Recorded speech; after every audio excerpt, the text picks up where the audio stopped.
मोनिम TV. एक बार अपनी समस्याओं पर विचार करने के लिए बहुत सारे पक्षी एक स्थान पे इकट्ठा हुए। एक पक्षी ने कहा, हम सभी जीवों से अधिक सुंदर हैं। हम एक खूंखार जानवर पशु पक्षियों से हमेशा अपनी जान का खतरा बना रहता है। हमसे कोई नहीं डरता, लेकिन हम सबसे डरते हैं। मनुष्य भी हमारा मांस खाने से हिचकिचाते नहीं है।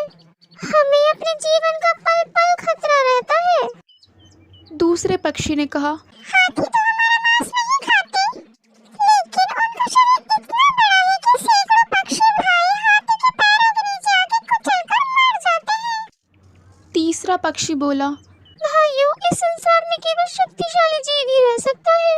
हम जैसे दुर्बल और छोटे जीवों का इस संसार में रहना बहुत मुश्किल है।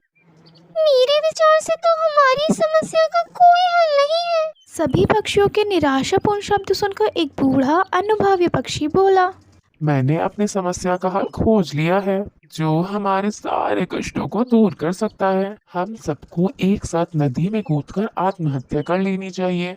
मौत को गले लगाकर हम सारे दुखों से मुक्ति पा सकते हैं। बूढ़े पक्षी की बात सभी पक्षियों को बहुत पसंद आई।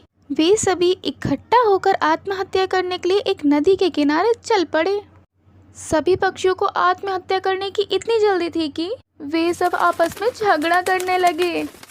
पक्षियों को आपस में यूं झगड़ा करते देखकर नदी के किनारे बैठे सारे मेंढक बुरी तरीके से डर गए और जल्दी से पानी में कूद गए।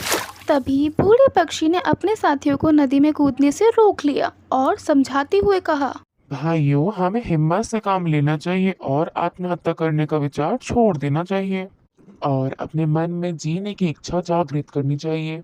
हमें उन जीवों के बारे में भी सोचना चाहिए जो हमसे भी कमजोर हैं। हमसे कमजोर जीव हमसे डरते हैं। इस संसार में हर प्राणी अपने से बड़े और शक्तिशाली व्यक्ति से डरता है। ऐसी ही मजेदार कहानियाँ देखने के लिए हमारे चैनल को सब्सक्राइब कर लीजिए और कमेंट करके जरूर बताइए